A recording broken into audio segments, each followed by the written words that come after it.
Bom dia, amigos. Cumprimento a todos. Um domingo aí de salvação para todos, de alegria. Quero deixar aqui uma palavra para vocês, baseado no capítulo 1 do profeta Daniel, no Velho Testamento, tá bom? Mais inclinado à juventude. Vamos lá? Daniel capítulo 1, versículo... Deixa eu ver aqui. Versículo 8. Daniel capítulo 1, versículo 8. Está escrito assim.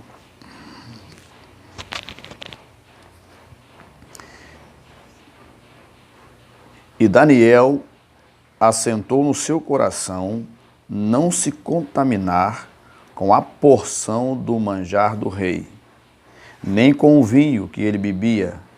Portanto, pediu ao chefe dos eunucos que lhe concedesse não se contaminar. Esse fato aconteceu quando os filhos de Israel, entre os anos 586 e 585 a.C., foram deportados para a Babilônia. A Babilônia foi um grande império que dominou naqueles tempos, nesses anos aí.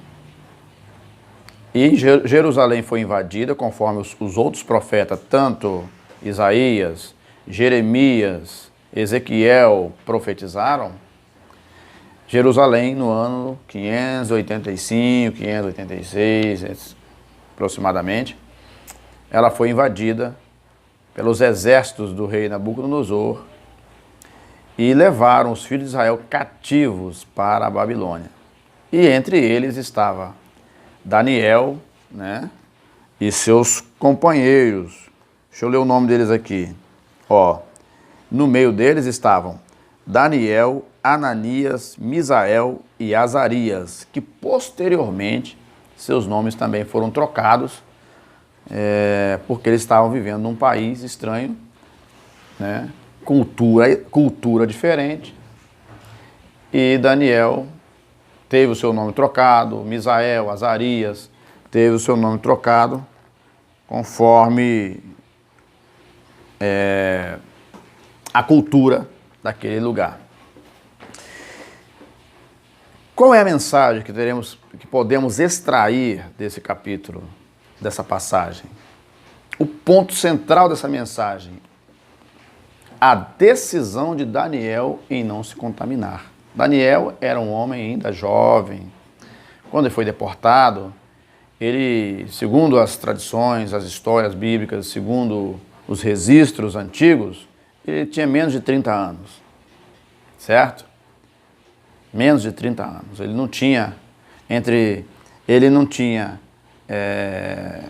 devia ter entre 17 e 20 anos de idade, segundo as tradições. Só que Daniel, ele intentou no seu coração e não se contaminar com os manjares do rei. Porque, como você sabe, você que é um leitor, algum de vocês que é um leitor de história, sabe que nesses manjares, nesses lugares onde está em torno do rei, as orgias, os manjares, tem uma evidência muito grande. Eles fazem de tudo. No manjar incluía muitos tipos de coisas que a palavra de Deus, a Bíblia Sagrada, procurou restringir aqui de uma maneira cautelosa. Manjar, tudo aquilo que está em torno de manjares, iguarias, não é só alimentação, mas parte era a alimentação também. O que podemos extrair dessa mensagem de Daniel? Que ele foi um homem íntegro e seus amigos também. Podemos trazer para a nossa atualidade no século 21. O que nós podemos trazer disso? Tirar de bom dessa mensagem, dessa palavra? Você acha que Daniel foi um jovem retraído? Um jovem tímido? Você acha que Daniel, com o seu comportamento, ele era aquele jovem que não se comunicava com ninguém, que não falava com ninguém? Muito pelo contrário. Daniel era um jovem tão habilidoso que ele foi colocado como governador de uma das províncias de Babilônia. Consegue entender o tamanho da situação? O camarada, ele foi deportado como um prisioneiro de guerra. Agora ele é governador de uma das províncias de Babilônia. Então, cai por terra todo aquele argumento de alguns no meio da sociedade, principalmente pessoas que estudaram teologia, alguns intelectuais, pensadores da atualidade, de que precisa se adequar ao conceito atual para poder você ser bem-sucedido. Precisamos se adequar, sim, mas não precisamos nos corromper e nos contaminar. Há uma diferença muito grande nisso. Pessoas, por achar que tem que estar adequado ao atual momento, ele acha que ele pode se prostituir, que não tem problema, pode se envolver no adultério, que não tem problema, pode se envolver na fornicação, que não tem problema. O que é fornicação? Fornicação é o envolvimento de uma pessoa casada com um solteiro. Isso é pecado, é fornicação. Entendeu? Que deve mudar seu visual, que deve obter certos tipos de comportamento para poder chamar a atenção, né, em todos os arranjos do corpo e tudo mais, para dizer que é uma pessoa descolada, para dizer que é uma pessoa enquadrada no atual contexto. Daniel, ele não entrou nesse contexto e foi um homem muito bem respeitado. Ele era um jovem, mas ele decidiu no seu coração em não se contaminar e foi próspero. O engano de muitos, aqueles que passam o conhecimento para alguém, ou daqueles que passam uma informação para alguém, ou aqueles que absorvem alguma informação, é achar que a gente precisa fazer o que as pessoas fora de Deus fazem para a gente alcançar prestígio. É um engano muito grande. Você, às vezes, se envolve numa questão totalmente contraditória, totalmente na contramão daquilo que Deus realmente quer para você, e depois você está todo machucado, sem esperança, sem futuro, porque simplesmente você ouviu um conselho totalmente fora de um contexto que vai nos dar permanência. Muitos acham que para ser um jovem cristão precisa fazer tudo de estranho que os demais jovens da atualidade fazem. O que os demais jovens da atualidade fazem? Cristãos frequentam motéis, se envolve com várias moças e não se envolve com namorico. Se envolve fazendo coisas de casado, né? Se envolve com entorpecentes, bebem bebidas fortes, alcoólicas, e encaram isso tudo como normal. Então a santidade de Deus está avesso a isso. Isso vai em confronto com a santidade divina. E Daniel, se você ver vários exemplos na Bíblia de homens que não se corromperam simplesmente porque fizeram uma escolha. O caso de José também do Egito, que foi vendido como escravo para o Egito e ele, no final, era um governador do Egito. Você está entendendo? Ele tinha certeza que um dia o seu povo seria liberto, e que ele até falou, quando vocês partirem daqui, não deixem os meus ossos aqui. E os filhos de Israel, quando partiram do Egito, no Êxodo, partindo para a terra prometida, eles se encarregaram com todo cuidado de retirar do túmulo os ossos de José e levar para ser sepultado na terra, na nova terra. Isso foi fé. Então o que eu quero dizer para você, jovem cristão? Você pode ser um cristão que você não vai ser quadrado nem antiquadro. O que nós precisamos, o jovem cristão, é viver uma vida sem se corromper, sem se envolver com coisas estranhas. Cumprir o seu papel de cristão, sem achar que o cristianismo, ou a religião cristã, ou a igreja onde você está, é um peso para você. Olha quantos estão se envolvendo num caminho estranho, tentando se enquadrar. Olha como eles estão agora. Olha quantas moças estão agora. Olha quantos rapazes estão agora. Se você falar assim, tem jeito? Tem. O jeito é ter... Quando a gente cai numa situação que coloca a nossa vida numa condição desfavorável, nós precisamos agora trabalhar para consertar. E isso leva tempo. Requer paciência daquele que quer consertar. Né? Eu acredito que nada está perdido nessa vida. Mas o importante é o quê? Você ter Deus na vida. Deus quer ser nosso amigo, nosso parceiro, nosso companheiro de estrada. Deus quer que nós incluímos Ele na nossa vida. E o jovem cristão, ele precisa se envolver mais com Deus. Há muitos que estão vivendo a vida de maneira superficial e não conseguem absorver tudo que Deus quer colocar. Lá no capítulo 4 de Provérbios, tem uma passagem interessante que muitos não leem, hoje o que eu observo é muitos arranjos que as pessoas usam, aplicam usando a palavra de Deus. A palavra de Deus não precisa de arranjo, ela se completa por si só. Uma das coisas aqui que está escrito no capítulo 4 de Provérbios,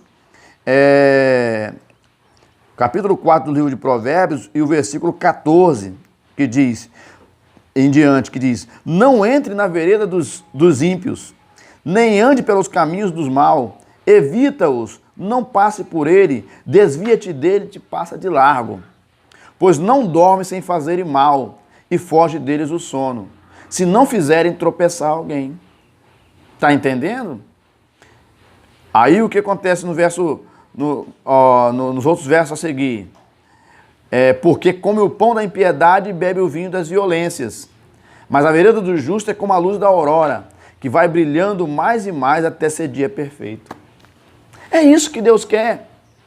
Às vezes há um engano, ele quer ser certinho. Ninguém é certinho. Existem pessoas que estão procurando boas maneiras para se viver. E uma delas é obedecendo às diretrizes que existem na vida. Hoje tem um contexto aí que a pessoa pode falar o que quiser, por causa da liberdade de expressão. Não, a pessoa pode ser o que quiser. Você sempre está ouvindo esse contexto, essa fala, que a pessoa pode ser o que quiser. O que é isso? Não, a pessoa tem que ser ela. A pessoa tem que ser ela. A pessoa tem que ser ele. A pessoa tem que ser aquilo que Deus criou. Agora, a pessoa querer mudar de faces para um lado, para o outro, a pessoa querer estar infiltrado como se fosse um camaleão em qualquer lugar é de um jeito. Não. Então, Daniel ele entrou num contexto de uma nação que era dominante naquele tempo, que era a nação de Babilônia. Para você ter ideia, Babilônia foi invadida pelos medos e os persas. Essa história é gostosa de se ver.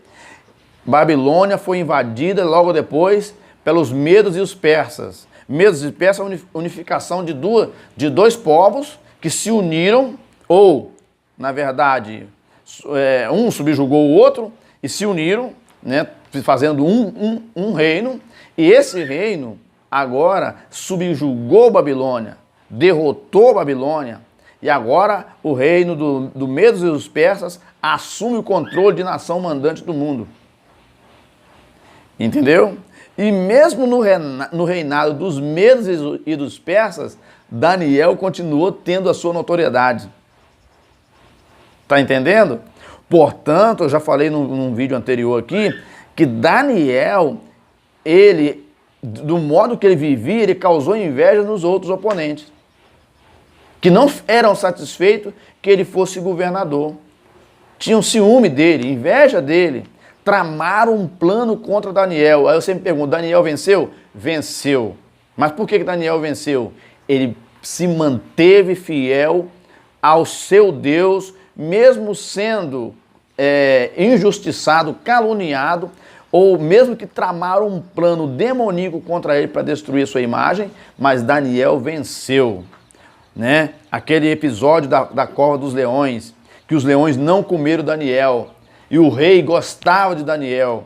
Mesmo no reinado do Medos e dos persas, Daniel ainda tinha notoriedade. E Deus operou um milagre tão grande na vida de Daniel, que Daniel sobreviveu à cova dos leões, o rei tirou ele de lá, e os outros que foram jogados lá, eles mal estavam chegando no solo do piso da cova dos leões, os leões já estavam bocanhando para comer.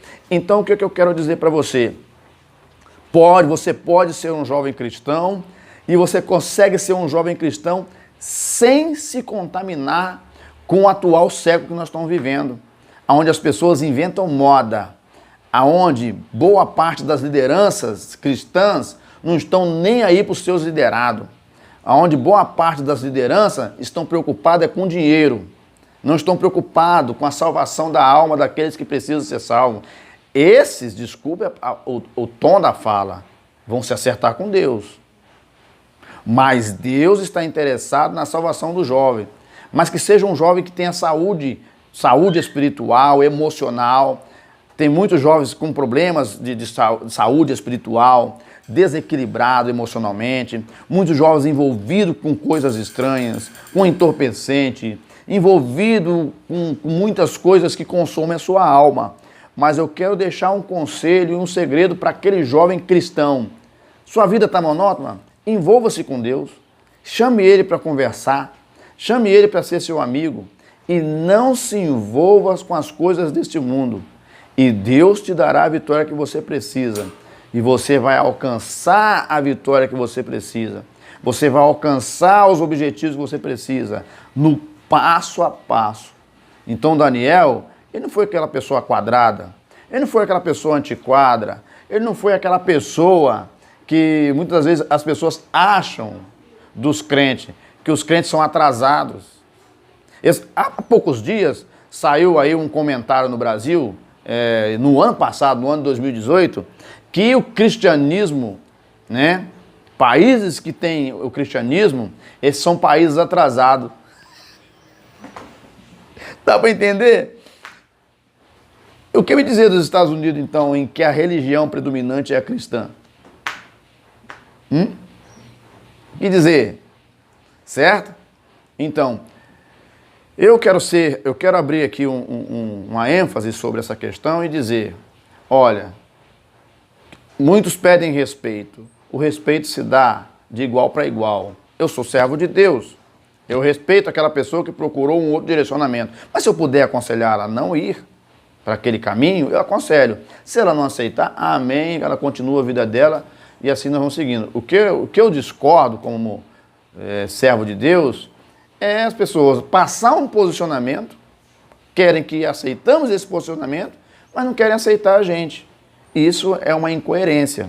Você que é jovem cristão, se você está na faculdade, seja o jovem cristão que você é.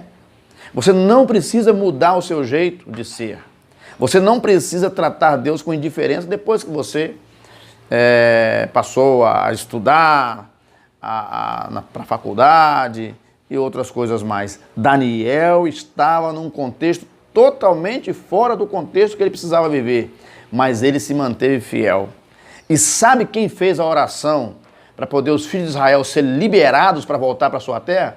Daniel.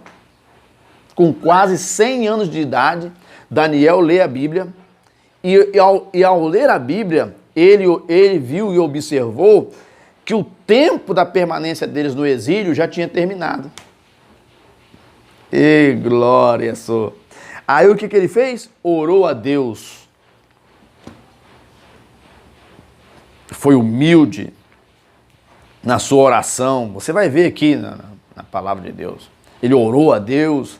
Ele vendo que os dias já tinham se completado pela palavra de Deus, ele orou ao Senhor e Deus abençoou para que os filhos de Israel pudessem retornar para a sua terra. Aí vem aqui todo o contexto de Neemias, não é verdade? Que Neemias foi, reconstruiu o muro, levou os filhos de Israel de volta, que quem estava governando era Dário, e Deus chamou Dário de servo, porque Dário atendeu a voz de Deus e liberou o povo, autorizou ao povo judeu a voltar para a sua terra. E que glória! Então, jovem, tenha calma na sua vida, tenha paciência na sua vida e seja um Daniel aonde você estiver. Seja um Daniel aonde você estiver. E eu tenho certeza que Deus não deixará você desamparado. Eu tenho certeza que Deus será contigo aonde você for. Eu tenho certeza que Deus vai fazer você prosperar na sua vida em tudo. Mas não entre na vereda dos ímpios. Não se contamine. Leia um pouco mais a Bíblia. Se envolva mais com Deus. Envolva mais com os jovens cristãos da sua igreja. Você que é um jovem que não é cristão, procura o caminho do Senhor. Você é uma vida especial para Deus. E Deus vai te dar a vitória que você precisa. Tá bom? Seja Daniel em um mundo em decadência. E Deus certamente será na tua vida. Amém. Amém. Graças a Deus.